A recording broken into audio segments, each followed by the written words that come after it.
ትላንት ጠላቴ ነው ስትይ የነበረውን ሰው ደግሞ አሁን በማልሽ ያስገባሽ ህይወትሽን እየበጠበሽ ነው። ባትበጠብጪ ደግሞ የተሻለ ነው። መቼም እኮ ዱኒያ ናት እቺ ዱኒያ ማለት ነው።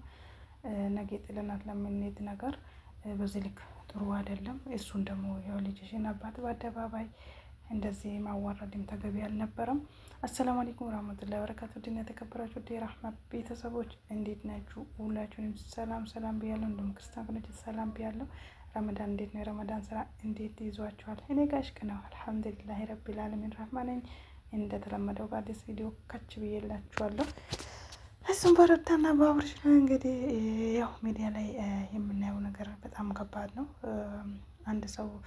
የአንድ ሰው ትዳር ሲስተካከል ወይ የኔውም ትዳር እንደዚህ ቢስተካከል እንሄዳለን። አንድ ሰው ትዳር ሲበጠበጥ ሲናይ ደግሞ ትዳር ቢቀርስ እስከሚባል ድረስ ያደርሳል ማለት ነው። ሴት ልጅ ያው መቼም ከትዳርዋ ነው የምታምረው። ትዳር ማለት ቀላል ነገር አይደለም። ሁለተኛ ህይወት ማለት ነው። አንዴ የተሳሳተ ነገር ቢደረግ እንኳን ድጋሚ እንዳንሳሳት ወደዛ እንዳንገባ ራሳችንን መቆጠብ ያስፈልጋል። የሰው ልጅ ነንና እንሳሳታለን። በትዳር መሀል አይኖ ብዙ ነገር ይከሰታል። አይከሰትም ማለት አይደለም፣ ግን በዚህ ልክ ደግሞ የናክር ርቀት መጓዝ ቆንጆ አይደለም። እሱም በድሎሻል፣ አይኑ እናውቃለን ሁሉም እንደበደለሽ። አንቺም ደግሞ ትላንት ዳኒ ጠላቴ ነው ብላችሁ በሁለታችሁ መሀል ገብቶ ሲበጠብጣችሁ የነበረው ህይወታችሁን እንዳትመሩ ሲያደርጋችሁ የነበረው ሰው አሁን ደግሞ ከህይወታችሁ አስወጥታችሁት ነበር እስከነጭራሽም ማለት ነው። አሁን ደግሞ ወደ ህይወትሽ አምጥተሽ ልጅ የወለደ ሰው መቼም ተለያይቶ አይለያይም። ነገም መገናኘታችሁ ላይቀር ትላንት ጠላቴ ነው ብለሽ ካሰብሽው ሰው ጋር ከሱ ጎኑ ነሽ። ባልሽን ደግሞ ይህን ያክል ቪዲዮ መያዝ፣ ይህን ያክል ደግሞ እሱን በአስክር መጠጥ አስክረሽ ደግሞ እሱን እንደዚህ ፎቶ መቅረጽ ቪዲዮ መስራት ተገቢ አልነበረም። ማሻላ ከሱ በላይ የመሆኑ ልጅ ደግሞ ቤተሰቦች በጣም የሚወዱሽ በጣም ለአንቺ ክብር ያላቸው ከጎንሽ የሚሆኑ የሚመክሩሽ፣ ስታለቅሺ አብሽሪ የሚሉሽ ምርጥ ምርጥ እህቶቹ አሉሽ ማለት ነው። ያው አንድ ሰው ደግሞ እድሉ ሲቀናው በአንዱ ቢጎዳ በአንዱ ይደሰታል። አይኖ እሱ ባለቤት ይሆናሉ እነሱ ባለቤት ይሆናሉ ወይ? በጨራሻ አይሆንም። ግን የሆነ በጣም ትሬት ያደርጋሉ፣ በጣም ከጎንሽ ይሆናሉ። በእሱን በእነሱ መምከር ትተሽ በቃ እሱ ላጠፋው ስህተት ደግሞ ሁለተኛ እንዳይደግመው ወይም ትዳሬ ይበል አሊያም ደግሞ ከትዳሬን አልፈልግም የሚል ውሳኔ ይወስንልኝ ብለሽ እሱን ማሳመን የነበረብሽ በእነሱ ፊት እሱን ነበረ። እና እንግዲህ ሳይሆን ቀርተዋል። አንቺም እሱ ሴት እንደሚቀያየር አንቺም ደግሞ እንዲህ የቀያየርሽ ያመጣሽ ነው። ሴት ልጅ ከወለደች በኋላ ትከበራለች፣ ሰከነት ትላለች። አላህ ሳሊ ያደርግልን ትዳራችን። ያውን ጊዜ ትዳር እኔ ምን እንደሆነ እኔ አላቅም። ቫይረስ ገባበት ይሁን እኔ አላቅም። በተለይ ሚዲያ ላይ የወጣ ትዳር እንደዚህ በከንቱ ቀርቷል ማለት ነው።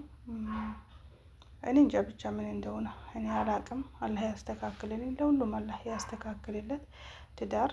በተለይ ሴት ልጅ ብስሚላህ ወላሂ የመጨረሻ ክብሯ፣ ውበቷ፣ ሁሉ ነገሯ ማለት ነው። የቤት እመቤት ሆና ተከብራ የምትቀመጥበት፣ የትም ብትሄድ ከማንም ማታንስበት፣ የፈለገው ነገር ቢቸግራትም ብታጣም ብታገኝም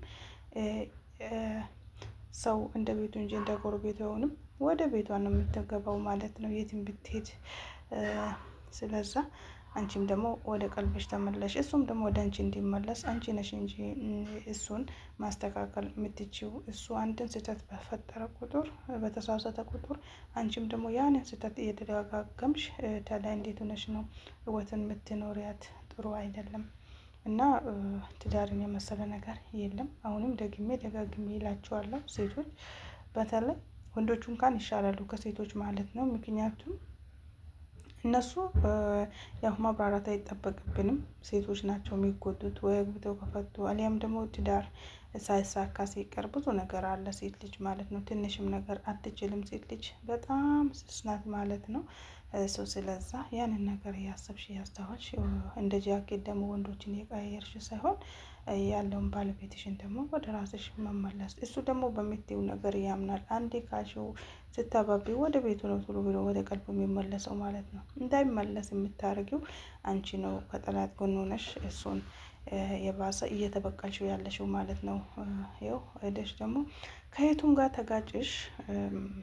እሷም ላንቺ ጎን ነበርኩ፣ ላንቺ ነበር ሲከራከር የነበረው። ሲታሰር ራሱ እንኳንም ታሰር አልኩሽ እንጂ ለምን አሳሰርሽው ብዬ የጠየቅኩሽ ነገር የለም።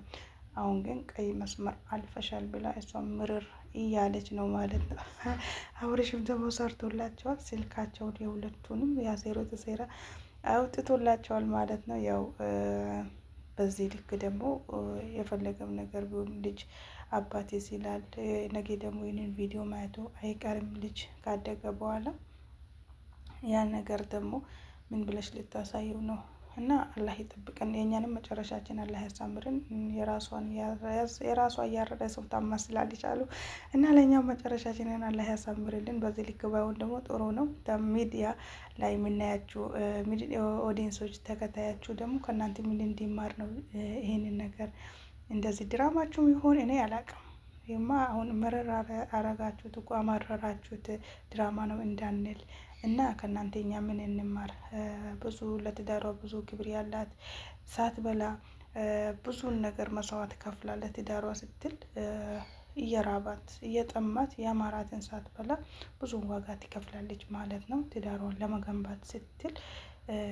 አንዳንድ ሰው ደግሞ እያለው ሁሉ ነገር እያለው አይዶን ነው ጥጋብም ይሆን እኔ እንጃ ወደ ሌላ መስመር ይስታል ማለት ነው። ከእንደዚህ አይነት ትዳር አላህ ይጠብቀን። ቤታችንን ትዳራችንን አሳምረን የምንቀመጥ ሰዎች አላህ ያድርገን።